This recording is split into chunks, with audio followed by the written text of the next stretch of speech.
So, I entitled this as God's Plan of Salvation. It's like a GPS for us. We need a direction, we need a map. When we go to something destination.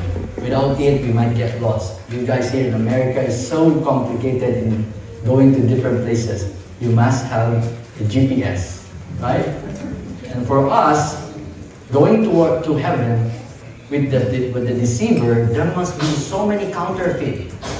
And we need to find the right way, the right map, the right direction. And there's no other way.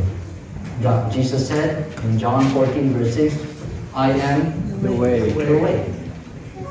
And going to the Father, no one goes to the Father except through Him. Because the only way is Jesus Christ. But in the Old Testament, as we read it in Psalm 77 verse 13, it says that thy way, O God, is what? The sanctuary. It must be Jesus is the sanctuary in that equation, right? The sanctuary is the way, so as Jesus is the way, and then we must study the sanctuary, and we must study the life, death, and resurrection of Jesus. Amen? Amen. Now, in early writing 63 paragraph 1 says that there are so many precious truths contained in the words of God, but it is what? Present truth. Now we need to know the present truth. There are so many precious truths, future truth, past truth, but it is the present truth that the flock needs now. And she has seen the danger of the messengers running off from the important points of present truth to dwell upon subjects that are not calculated to unite the flock and sanctify the soul. Take note of that. Unite the flock.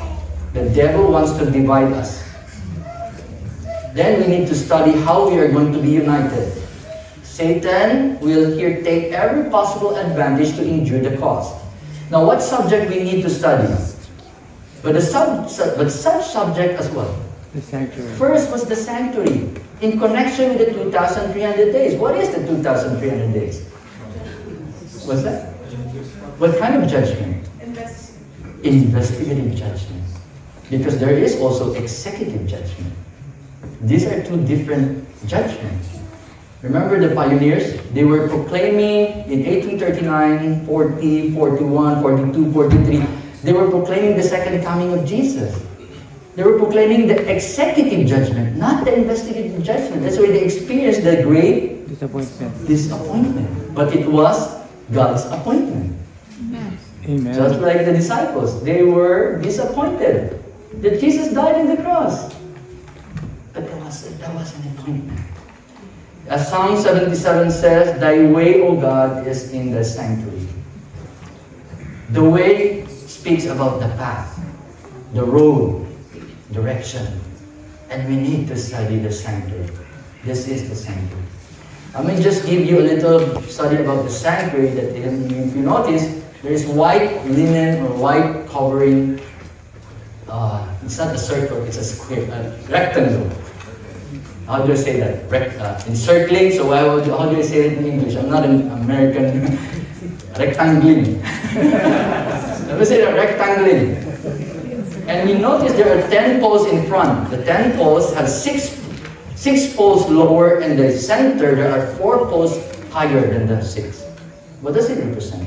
It represents the 10 commandments. The 6 lower commandments is pointed to love your neighbor as yourself. But the 4 higher commandment is to love God more than your neighbor, more than yourself.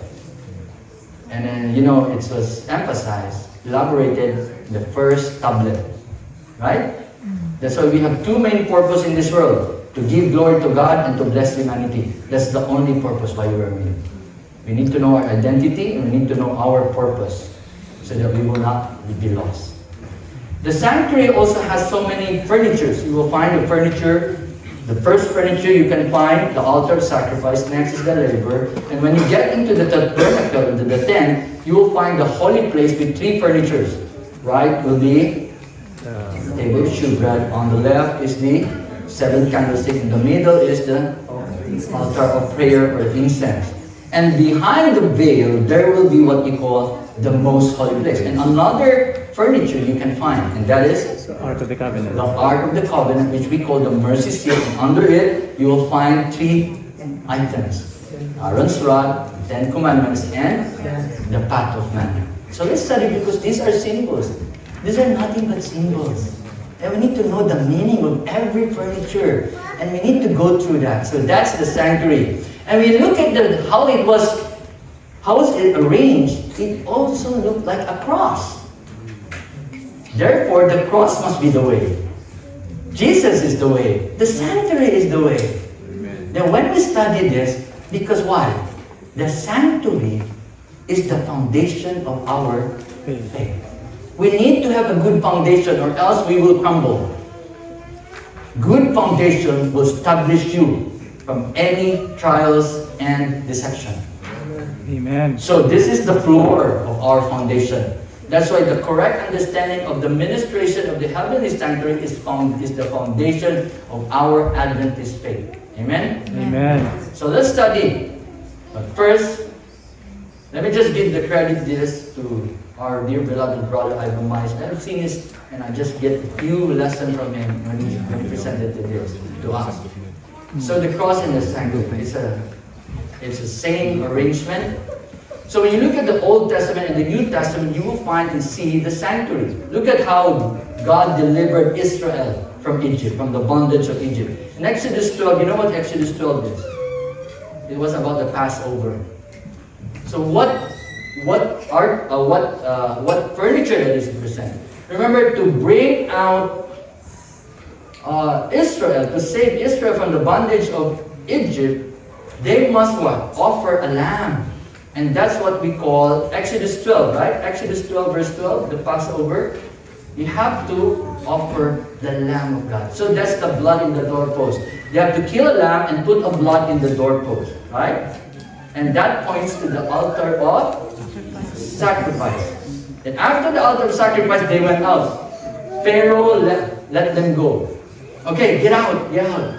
So they were able to escape Egypt. And then when they went out, you know what happened? Pharaoh changed his mind. They run after the Israelites. And then the Israelite now is cornered. Behind them are the chariot.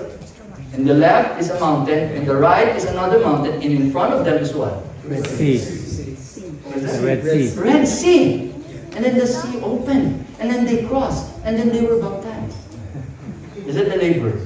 Amen. What furniture? Liver. The liver. The lever. How do you pronounce it? Liver. Labor, not liver. Labor. You have to correct me. I'm not an American English. I only have Filipino English. My accent is. So they crossed. So that's in Exodus 14. You know word Exodus, exit. So Exodus 12, you have to kill the lamb. Exodus 14, they have to cross the sea. And then the first temptation. Okay, the Red Sea opens. And then, when they were now in the wilderness, across the Red Sea, there were trials, and the blessings were what? What was the first blessing? In Exodus 16? It was raining of manna. What furniture? Showbread. So manna, the heaven is raining manna to feed them. And then, God promised them that He's going to make them what? A light of the world. He's going to make them the peculiar people. That represents the 7 candlesticks. That's Exodus 17. And then in Exodus 19, before God would meet them, they were asked to what? To pray, to fast, cleanse themselves. And that's what we call the altar of Incense. prayer, and altar of incense. And then in Exodus 20, what happened? The 10 Commandments was given. And that's which furniture you can find the 10 Commandments? Ark of the Covenant. Sorry. It's in the mercy seat, or the Ark of Covenant. That's for the Old Testament. And let's go directly to the New Testament. Let's cut it short. Let's see how Jesus lived in this earth. Because He also trod the same pattern. So Jesus' life on earth was what? He was born where? In a manger. What does it look like? What furniture does it look like? A manger.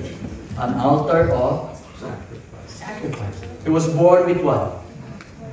Animals. What for? For sacrificial. So you see, when Jesus was born, his life was also patterned to him.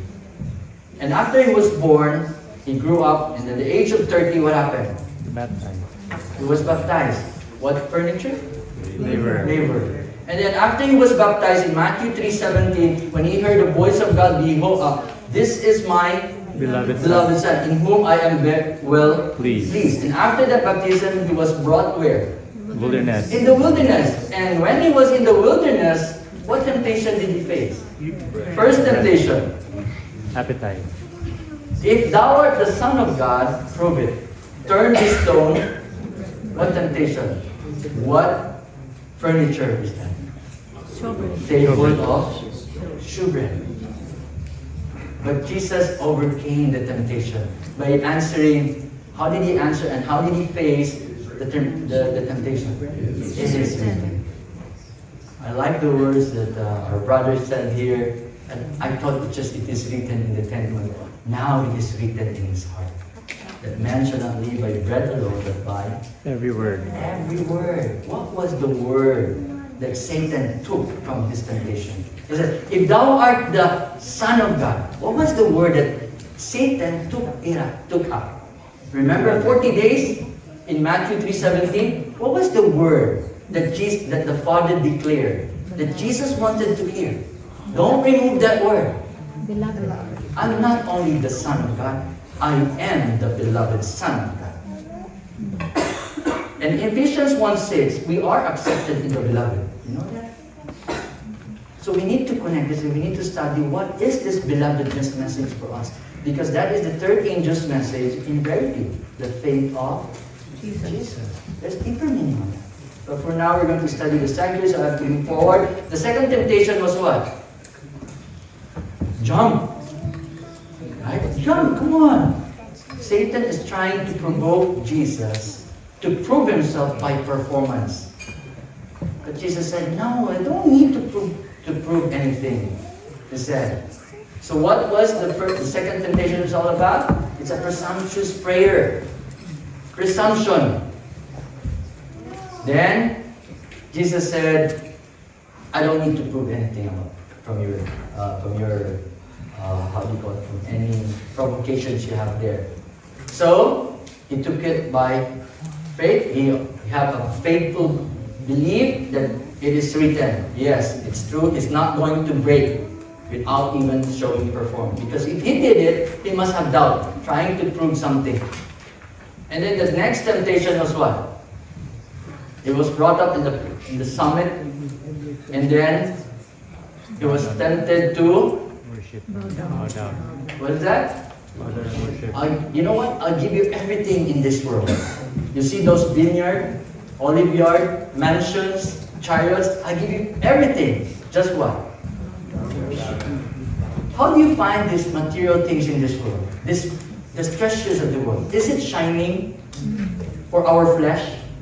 But Jesus said, I came here not for those treasures. I came here for my treasures. What else? Who are these treasures? It's my people. So what furniture is that shines in his heart? The 7 candlesticks. The light of the world. You are the treasures of God. You're the treasures of Jesus. He came here not for the treasures of this world. But he was tempted.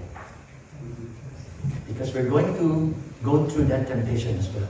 And after that temptation, Satan was defeated. And then what did he do? He continued to preach the law and the mercy of God. What does it find? Where does it find? What furniture? The Ark of the Covenant, the mercy seat. So let's go the other way around. Jesus' life also, he left his throne to save humanity. That's the Ark of the Covenant. And then he lived a life of prayer, table of the Ark of Incense.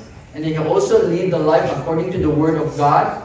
That's the table of showbread. And he let his light shine upon men.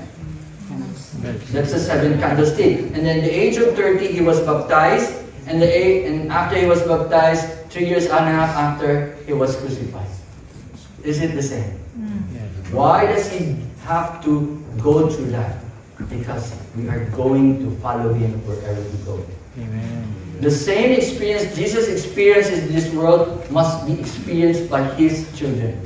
The same path that he walked must be walked by us. That's eternal life. When you look at it, there are so many ways we also have. Right? In Proverbs 14:12, it says what? There is a way It seems right that seemeth right. to a man. Do we have our ways? Yes. What are our ways? We have left, right, front, back, up, down. But there's no other way. So the sanctuary is shaped like a rectangle because when you divide it into two, what gives you that? A two square, a two ways. One is the ways of man and the other is the ways of God. And the connection between these two ways is Jesus is the way. He is the mediator between man and God. The ways of man and the ways of God. The justice of man and the justice of God was together in him. So, when you look at the altar of sacrifice labor, these are the ways of man. They want the justice of punishment. But the ways of his Father is mercy. And he served them both. So man's justification for us to be saved is what? Man must accept Jesus as his what? Ultimate sacrifice. Have we accepted that Jesus is our sacrificial lamb? Do we need to kill Jesus? Do we need to accept that we have crucified him? I have killed Jesus so that I can release my wrath. Then I can realize that I am evil. And I can realize that he is good. Then when I crucified him, I accepted him, and I repented for my sin, I must be baptized. Have you been already baptized? So when we accept Jesus as our Savior, as our ultimate sacrifice, then we must also be baptized. That's the furniture of labor. And then, when we are baptized, we must study the Word of God. What furniture? Table showbread. The table of showbread, because He is the bread of life. Man shall not live by bread alone, but by every word. And then we must pray. Praying without ceasing. Pray together. Pray every day. Pray moment by moment. It's simply meaning vital connection with God moment by moment. You can read it in Desire of Ages 3-4. The only defense that we have against evil is the indwelling of Christ in the heart through faith in His righteousness. Unless we have a vital connection with God through the surrendering of ourselves, moment by moment, the enemy will overcome us. It's a powerful statement when you read the Desire of Ages. And then, after that, we must also be witnesses. Let your light shine upon men that they may see what? Good works. So your good works is a light upon men.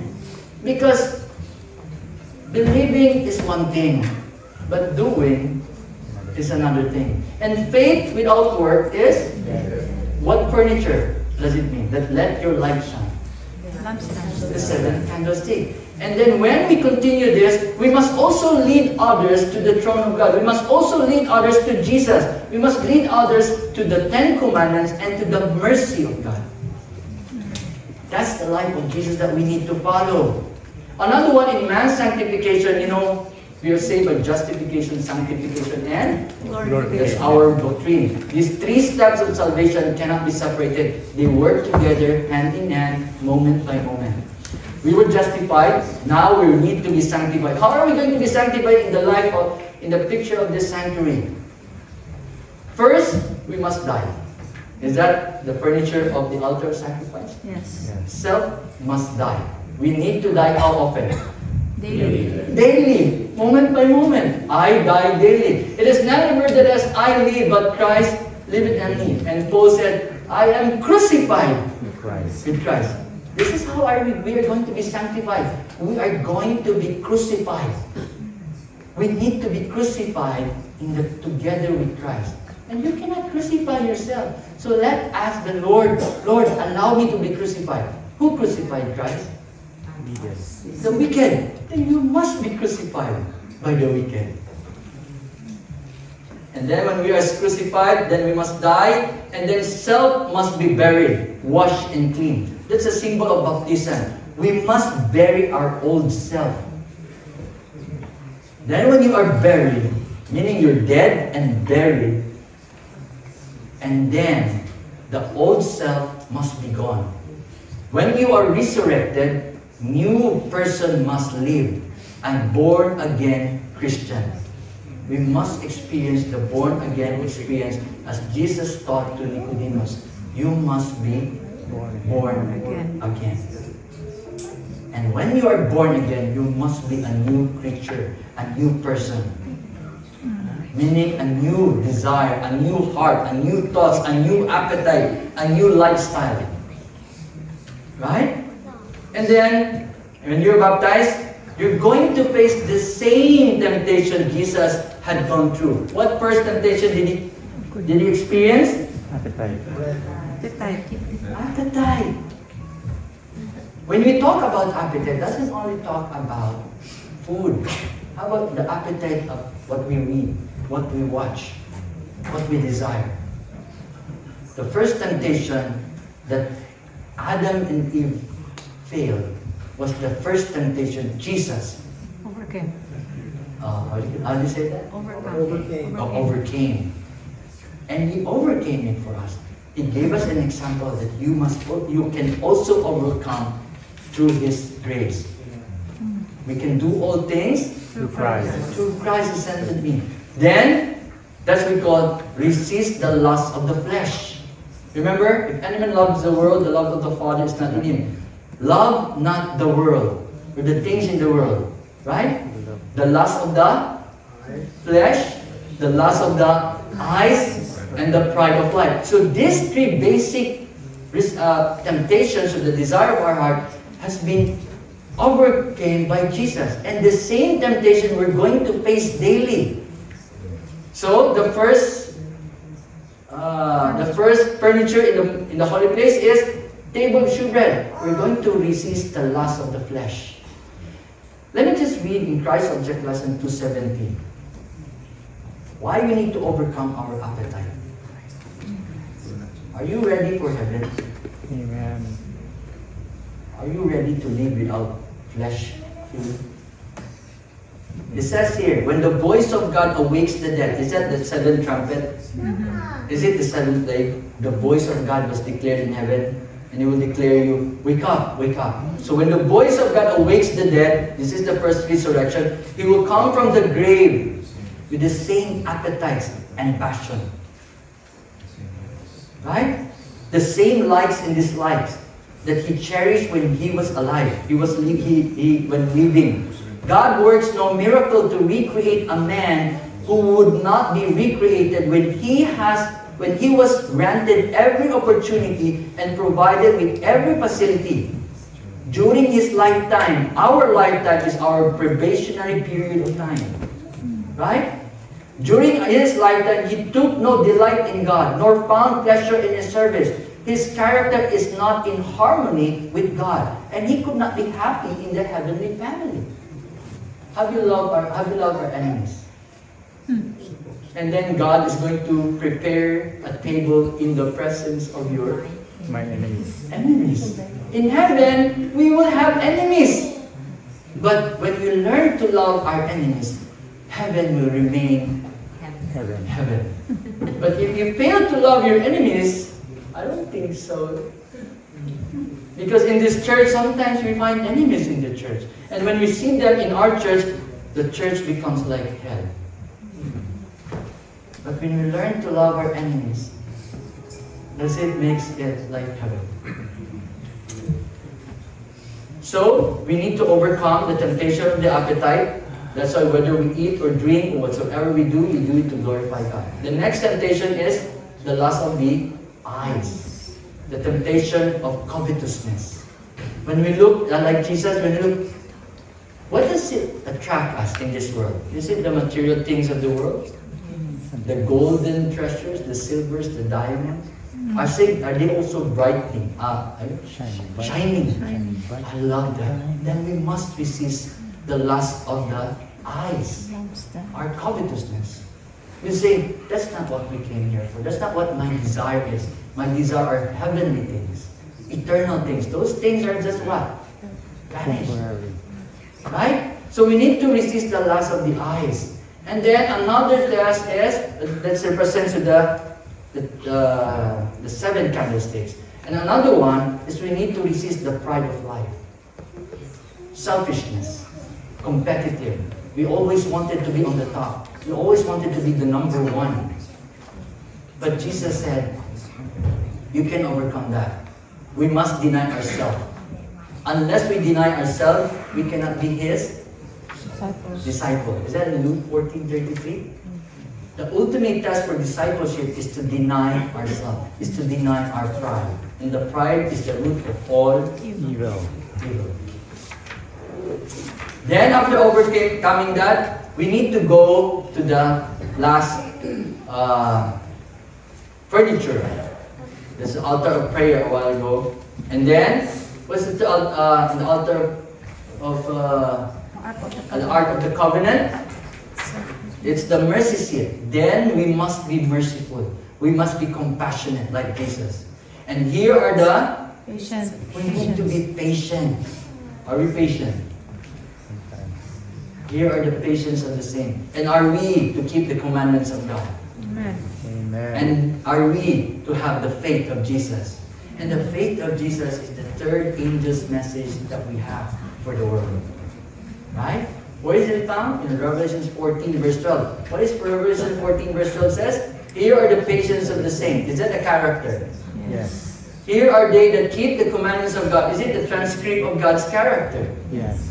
And they have also what? The faith. Of Jesus. Is it the living character of God? Amen. Amen. And we are going to be His witnesses because we will be like Him. Amen. That's the mercy seat. Another one is Satan destroyed every furniture. The penances refers to the altar of sacrifice. Baptism was already made to be only sprinkling. Right? That's the labor. And then the only place is to read the Word of God. That's a table of shewbread. He destroyed every furniture, praying through idols and through priests, confessing in this man. And then they have taken out the light of the world, especially during the Dark Ages. They have burned the Bible and killed every witness for 1,260 years. 538 AD to 1798. And then they have taken out the law and changed the Sabbath from Sunday to Saturday. Every furniture was destroyed by the devil, but God restored it as well. Remember, He restored every furniture in 1300. John Wycliffe translated the Bible. That's the table of shewbread. In 1400, Martin Luther just gave the message justification by faith. That's the altar of sacrifice. In 1500, John Calvin, the Presbyterian, told us that he gave the message that we can pray directly to God, not going through any Person. idols or priests. We can pray directly to God through Jesus. That's why Jesus taught us, this is how you pray. Father in heaven, in my name. That's the altar of prayer. And then, in 1600, John Smith, the Baptist, let's take them. Baptist taught us that we need to be baptized by submerging in the water completely, just as Jesus was baptized. So this refers to the labor. And then, in 1700, the Methodists spread the gospel by spreading the Bible. And then coming out from the Methodists, who came out there? There's another founder of a denomination. Who is that? Ellen G. White came from Methodist. And in 1800, he restored what furniture? Ark of the In Covenant. their generation, they restored the 10 Commandments. That the Sabbath was not Sunday. They brought it back to the true Sabbath, which is what? Saturday. And how come we are still here? Why? Then another more, the Passover, the feast. The true Passover, you know, the Passover, every feast was just a symbol. when the Passover was introduced to them in the Egypt, even in the Garden of Eden, there was a lamb that was slain. This is the Lamb of God. And the true Lamb of God is who? Jesus. When was the true Passover proclaimed? Crucifixion. In what year? 31 AD. When Jesus was crucified, the disciples were so disappointed because they did not understand the true meaning of Passover. But then when they realized, oh no! He is the Lamb of God that must be slain so that we will be delivered and be saved from our sin. So the Passover was fulfilled in what year? 31 AD. And then Jesus was crucified on the cross. And after he was crucified, did he die? Yes. And then when he died, he must be buried. That's the labor. He was buried in a tomb for how many days? 3 days. 3 days. And that is the feast of the unleavened bread. And then after the unleavened bread, he was resurrected, right? That's the feast of the first harvest. He was the first resurrection. So that's in the table of shewbread. He was the first harvest. And then after that, 50 days, the Feast of the Weeks. What happened after 50 days of his resurrection? The Feast of the Feast of the Weeks. What is the significance of the Feast of the Weeks? Holy Spirit. Pentecost, the outpouring of the Holy Spirit, and in the form of what? The tongue of fire that enlightened them. What furniture? The seven candlesticks. So the lamp of God was upon them. They were so enlightened. And then the Feast of the Trumpet followed. The Feast of the Trumpet, they were blowing the trumpet. They were blowing a certain sound. They were blowing a message. Our pioneers blew the trumpet in year 1839, 40, 41, 42, 43. What trumpet were they blowing? The executive judgment that made them disappointed. That it made them disappointed.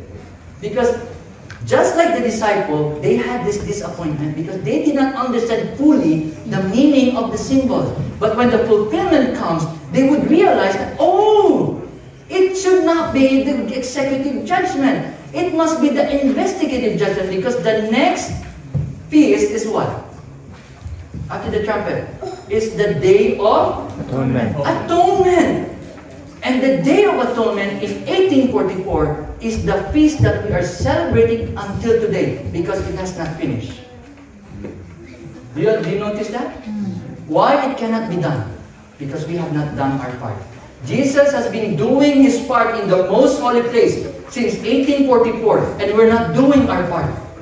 He has been cleansing the sanctuary and we've been throwing dirt in that sanctuary. Then we need to repent.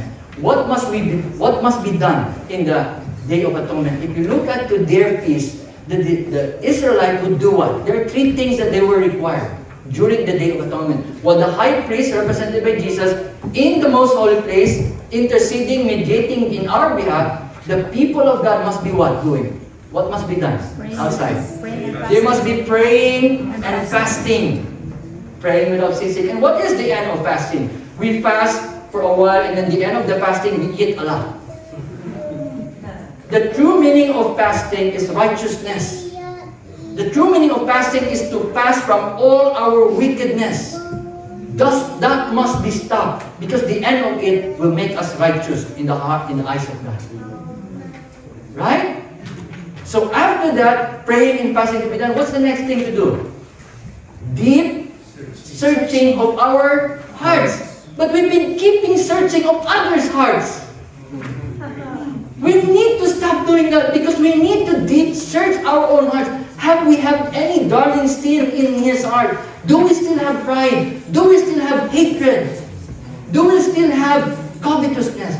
This must be cleansed because it is now the day of cleansing of the sanctuary. And you are God's sanctuary. Amen. Right? Then when it cleanses that, the next will be what? Afflicting our soul. Sacrificing our soul. That must be done. Right? Because we are now where? In what feast? Settlement.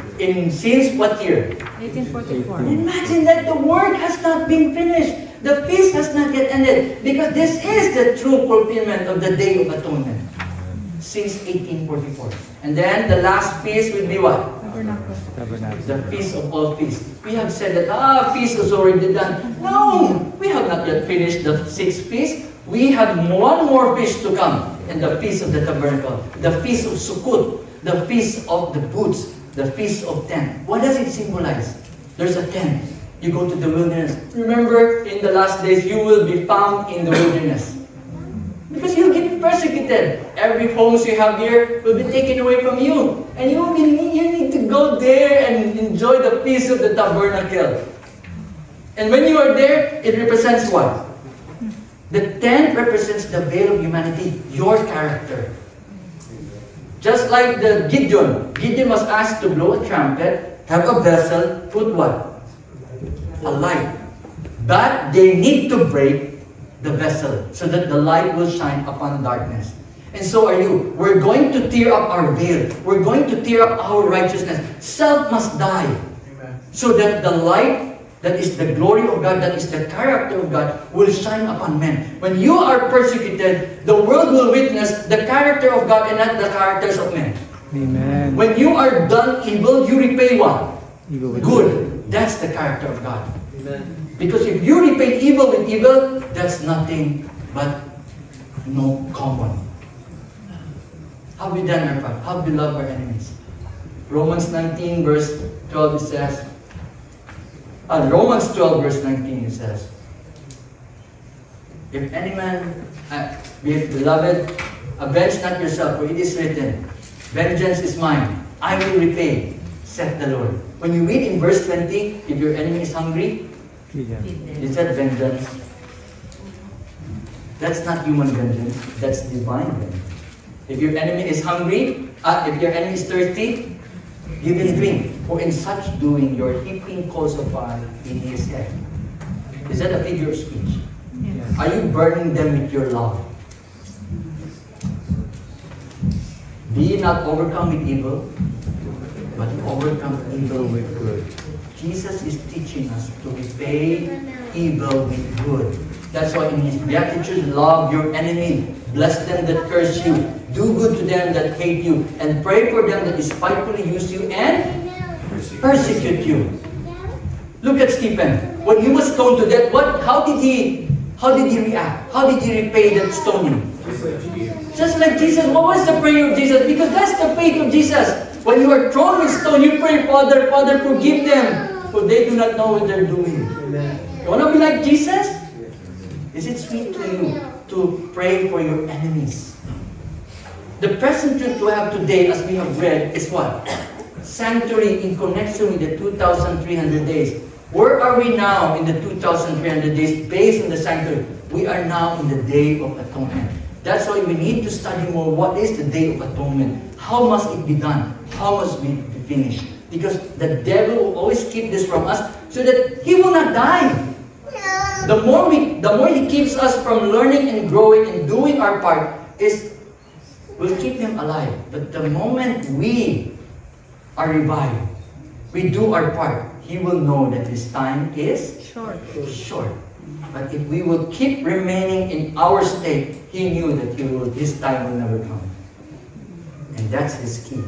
He wants us to be divided. He wants us to be in a sleeping state. He wants us to be in a Laodicean state, lukewarm, good and evil, hot and cold. We cannot stay in that because God can spew us out. So we are now in the present truth, which is the Day of Atonement. The day of the Day of Atonement, we need to study more fast, and this is the last message. Are you waiting for Jesus? Amen. How about Jesus? Is He waiting for us? Yes. Christ Object Lesson 69 says that Christ had been waiting with longing desire. Oh man! He's also waiting for us. What is He waiting for us? That He may manifest Himself in His church. He wants us to manifest Himself. That when the character of Christ shall be perfectly reproduced among us, then He will come to claim us, to claim them as His own. Have we perfectly reproduce the character of Jesus. You know what the character of Jesus is? He repays evil with evil. No, he repays evil with good. I'm sorry.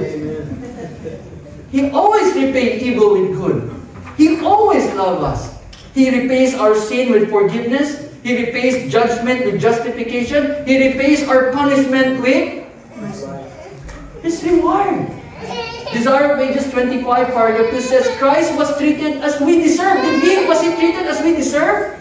We deserve that death. So that we might be treated as He deserved. You will be treated in heaven like the Son of God. He was condemned for our sin in which He had no share. He did not commit sin, so that we might be justified by His righteousness in which we have no share. He suffered the death which was ours. Was it our death? Yeah.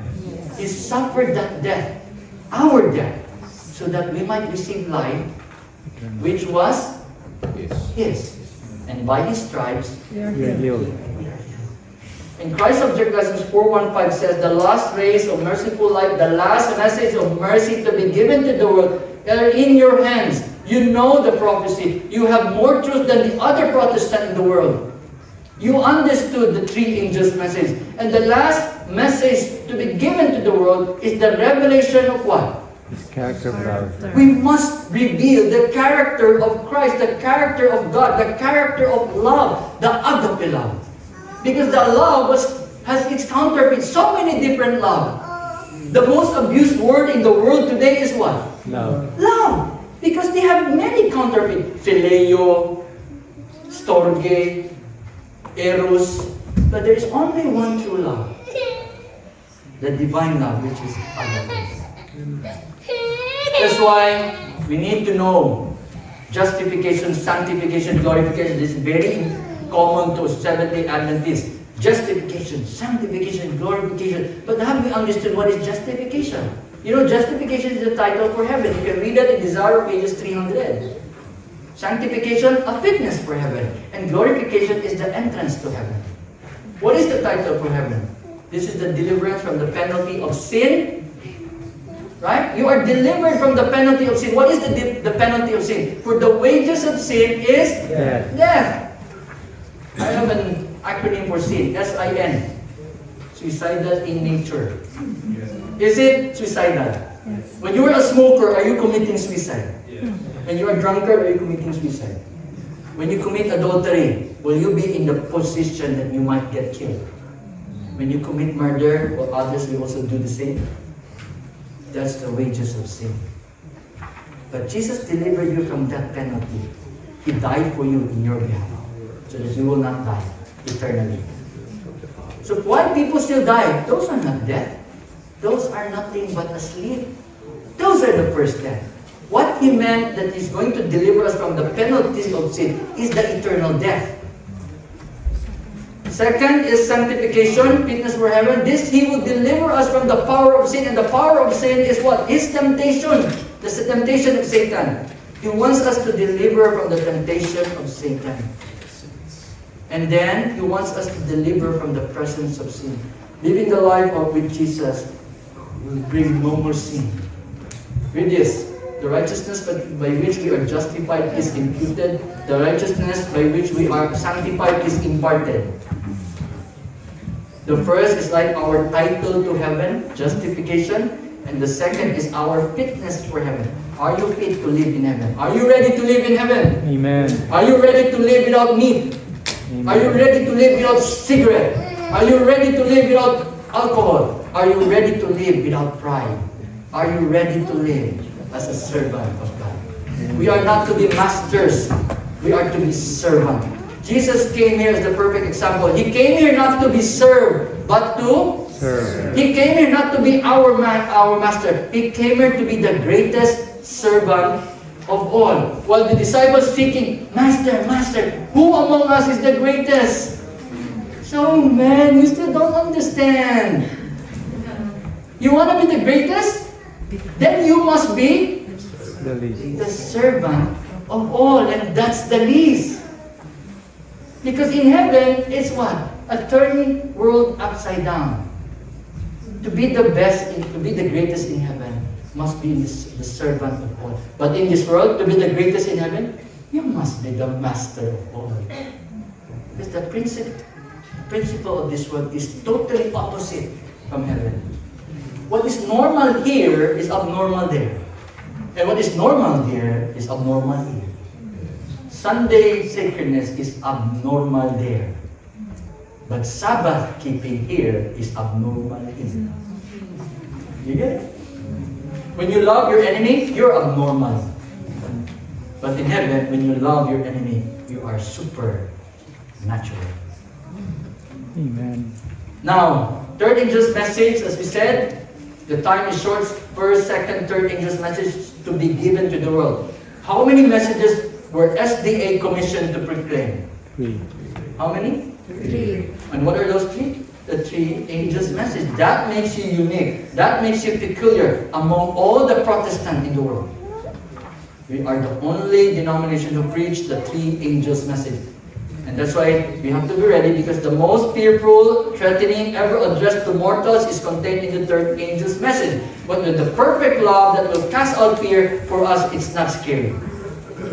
Because to meet Jesus is the most joyful moment that we can have. Justification by faith must be taught. We are to revive our true godliness among us is the greatest and most urgent of all our needs. And to seek this should be our very first work. And we are to be the repairer of the breach. We have to be the repairer of the destroyed relationship. We have to reconcile every relationship, not only inside our home, not only inside our church, but throughout the world, that humanity versus humanity becomes reconciled in Christ, our Lord and Savior. The first angel says, I saw another angel flying in the midst of heaven, having the everlasting gospel, to preach unto them that dwell on the earth, to every nation, kindred, tongue, and people. And saying what? Fear God and what? Give glory. How do you give glory to God? 1 Corinthians chapter 10, verse 21 says, whether we eat Or drink. or drink, Whatever we do. whatever you do it what? For the glory of God. So have you been glorifying God in the way you eat? Have you glorifying God the way you drink? Have you glorified God in all things that whatsoever you do, in your work, in everything, in your dress, in your any activity? So you ask yourself, will this give glory to God? When I eat my favorite pork, that will, what's the opposite of glorifying? Put him to shame, right? But when you eat what he wants you to eat, it glorifies him. Second angels, Babylon is fallen, is fallen. When you hear the word Babylon, it means confusion. Are we all confused? Yeah. But when knowledge comes, you know how to destroy Babylon, how to make Babylon fall? It's only through the knowledge. That's why Jesus said, grow in grace and in the knowledge of our Lord and Savior Jesus Christ. When you grow in grace and in His knowledge, when you become knowledgeable, you will no longer be confused. And the blind will say, now I see. Even the blind now can see, because he has now knowledge. So knowledge is power. Third angel's message, Revelation 14 says, the beast, image, and mark. These are the 3 subjects for the verse 9. You have to give it to the world. The verse 9 to 11 are the message of warning. Verse 10 talks about the wrath of God, talks about the cup of His indignation. These are figures of speech. Torment with fire and brimstone. We have to tell them and share them about this warning. And then the verse 11 about the smoke of their torment. They have no rest day nor night. We need to make them understand this messages. This is the last message of warning. And in verse 12, this is the last message of mercy. Patience. What is the last message of mercy? That here are the patience of the saints. Why? Because His mercy endureth forever. 10 Commandments says this is the wall of God. When you reverse the word law, it's a wall of protection. For God's children, it's the law, it's a law of protection. But the word the wicked, they interpret it as the law of restriction. Right? Because you have different glass, you have different heart. For us to be inside the wall will give us the freedom, because when you go beyond the wall, you'll be behind bars. Why? Because behind the wall, without protection, you will definitely die. When there is a cliff, they put a barrier. Does it keep you from death? Yes. But when you go beyond that barrier, what happened? You shall surely Die. die. That's how we interpret the law of the Lord is perfect. And several have written unto me, and the faith of Jesus is the third angel's message. So it was, several have asked Ellen G. White, said, inquiring if the message of justification by faith is the third angel's message. And she answered what? It is the third angel's message in Verity. verity. But the question is, what is justification by faith? You know what happened to Adventists? You know what happened to the disciples? You know how did the disciples receive the outpouring of the Holy Spirit in the early rain? Before the outpouring, they were not in one accord. Are they divided? Yes. Are they competing one another? Yes. Who among us is the greatest? Are we also in the same state? I'm better than him. I'm good than him. I have better medical missionary work than him. I sing better than him. I play music instrument than him. I preach better than him. I have more knowledge than him. That's our disease. Just like that old disciple. Don't worry, because there's a remedy for that. And the key to one accord is what? The key to one accord is, I don't know when are you going to be united. I just know how. In Romans chapter 5, it says, therefore being justified by faith. Is that justification by faith? We have peace. The Greek word there is erene. You know what does it mean? We are one. Peace there can also be represented as united. Therefore, being justified by faith, we are one. We will be in one accord with God through our Lord Savior Jesus Christ. The question is, what is justification by faith? What is justification by faith? Faith I.D. Bio 111 paragraph 2 says, it is laying the glory, it is the work of God in laying where? Laying the glory of man where? In the dust. Remember that dust. It will make us humble. Whatever you have, whatever talent you have, whatever treasure you have, you will remain dust, and you cannot be proud as others. We are nothing but Dust. dust. No wonder God created us out of dust. Because if He created us out of gold or diamonds, we'll be more prouder. Because we were made in dust, and yet we are so proud. But when we are reminded that we are nothing but dust, we can now start humbling ourselves. So as the disciples, they humbled themselves because they said, even if I'm vegetarian and you are not, in the same point, whether you are a vegetarian or not, whether you are very good in your missionary work or not, whether you are the keeper of commandment or not, in the eyes of God, we are all the same level. And we are all Dust. sinners. We are all dust. So we cannot make ourselves better than others. We cannot make ourselves as holier than others. Because in the eyes of God, we are nothing but dust. We are all in the same level. Sinners. Then we can be in one accord. Are we all the same? Dust. Are we going to humble down ourselves now? And then, and doing for man which is not in his power to do for himself, when men see what? Nothing. When you now realize that you are nothing, are we nothing? Yes. You know what makes us everything? It is only the glory of God. Remember? Even if you speak in the tongue of men and angels, even if you speak all the truth, without charity, without love, without the character of God, without the glory of God, you are going to sound like a tinkling cymbal. Even if you have the faith that can move mountain, do you have faith that can move mountain, but without love, without charity, without agape, without character of God, that gains Nothing. nothing. Even if you give everything that you have, even if you give your own body, even if you give your own life for His service, but without charity, without perfect love, that's nothing. Faith, hope, charity. Which one is the greatest? Love. Charity, love. But the greatest of these three is charity. You know what? Preaching truth without love can make us very proud. Can make us very self-righteous. And even at the worst, we become very cruel. You know what happened to the Israelite, to the Jewish people? They would be preaching the truth without love. And that's why they crucified the innocent one. Are we doing the same? Because we have the truth. We have the Ten Commandments. We have the Sabbath. And then we treat others as what? We're better than you. And then we become so proud, self-righteous, and cruel. I've been there.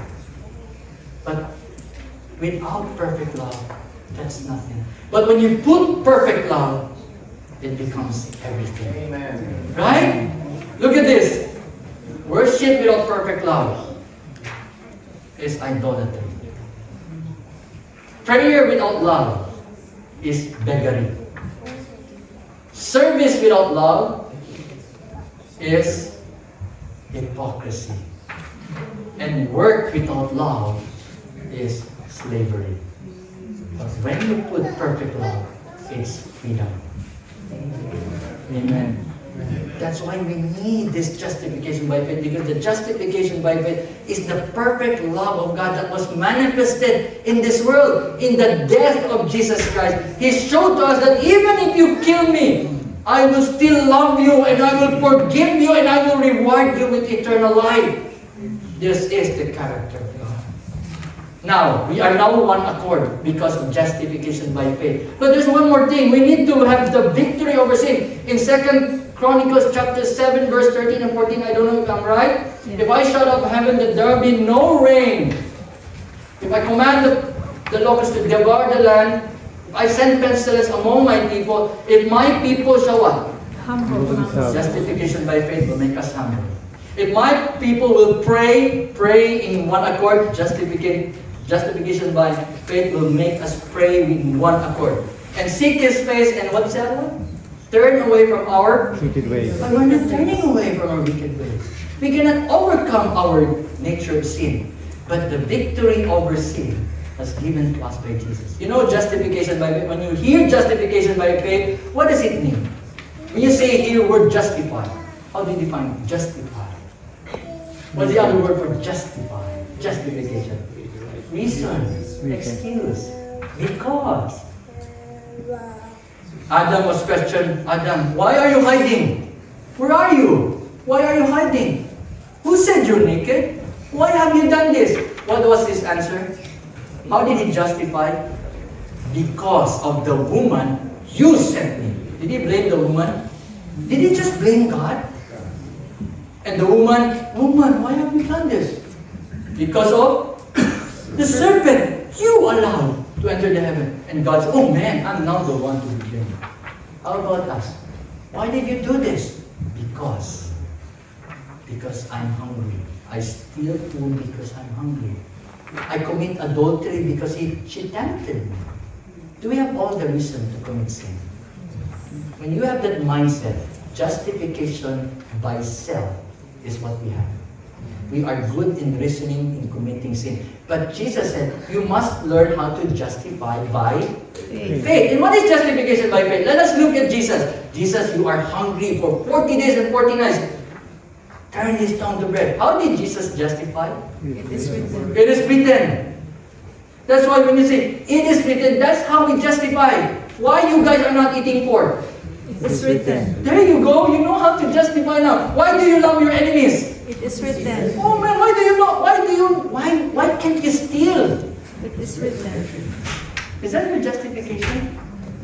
Is that our justification now? Is it now written in our heart? Meaning, is it now our character? Is it now our lifestyle? Why are you serving? Why are you serving the people? Because it is written. That's justification by faith. Let me just continue and make it fast because I'm running out of time. But as I said, let me skip because I still have half of my sermon. To be honest, I feel like I don't know, man. And I'll make it fast. Babylon is fallen, sanctification by knowledge, I said. Remember, we need to know the snares of Satan. Because Satan now is transformed into what? Angel of light. Angel He's light. now an angel of light. This is going to be a battle between light versus light, right versus right, 10 commandments versus 10 commandments, missionary work versus missionary work. But which one is right? Which one is true? Peter said we need to grow in knowledge. Right? That's why the knowledge will give us what? Temperance. You know, a faith, we must have virtue. And after virtue, we must have knowledge. So that when we have knowledge, we can control ourselves. Because knowledge is power. Without knowledge, you cannot control. And when you are controlled, you have the self-control, you become what? Patience. Patient. And that's what you call, here are the... Patience. And you know how what the devil, he knows what to do. So that we cannot attain that patience of the saints. He's going to steal the knowledge. You know how he steals the knowledge? He's going to steal the time. He's going to make you busy. He's not going to allow you to gain knowledge. He's going to entertain you. When you wake up, what item do you look for? Is it the Word of God, the Holy Book, or the Facebook? When you end up the day, how do you end up your day? Are you going to open and read again the Holy Book, or you're going to end it with your Facebook? That's how he's still. He's good at it. He knew he wants to keep that knowledge from us. That's the only way to keep him alive. That's why the Peter's ladder looks like this. Because the next ladder will be what? Patience. We will become godly. Then we become brotherly kind to one another. And we become what? The character of God, which is charity or agape. Because without charity, without the character of God, it's nothing. And now, what is Satan's snare? He's going to bring you to temporal prosperity and worldly honor. He's going to make you very rich. No wonder America is very rich. I admire the elder said here, we cannot check that. Being rich is not evil, okay? Because it's neutral. Money is neutral. It either can be used for good, used for evil. When it comes to the hand of good, it becomes very good. Because it empowers you to do good. But when the money comes to the hand of evil, it will empower evil because they are evil. The love of money is not the money that's the root of all evil. So, Satan is going to entangle us with earthly treasure, cause them to carry heavy burden, busy here, busy there, being under Satan's yoke, busy, worrisome burden, and their hearts may be overcharged with the cares of this life. That's why, have you heard about this? He's going to destroy us wonderfully. How the devil will destroy us? Destroying wonderfully. Is it from the book of Daniel? Have you seen that? How does the devil destroy us wonderfully? I'll give you one example. Eat all you can. Enjoy all you can. I'll give you all prosperity. Prosperity gospel will destroy many. And I hope you can overcome. And by peace you shall destroy many. What peace? Daniel said, by peace you shall destroy many. Paul said, when they shall say peace and safety. But what's next? Sudden destruction coming. Have you watched some dying suddenly? Oh boy, everyone is dying suddenly. That's why God's warning is, my people are destroyed. But that's why we need more knowledge. Every day we need to grow in grace. And by His grace we grow in knowledge. That's why we are to glorify God with what do we drink and whatsoever. We can do it because we can do all things through Christ who strengthens us. And you know what? You want to be omnipotent? You want to be all powerful? I want to be all powerful. And the only way I can be all powerful is to cooperate with the will of God. Because as the will of man cooperates with the will of God, it becomes omnipotent. That's in Christ's Object Lesson, page 333. Pride of man. I hope you are blessed, just perfectly done in 1 o'clock. God bless us all and happy Holy Sabbath. Amen.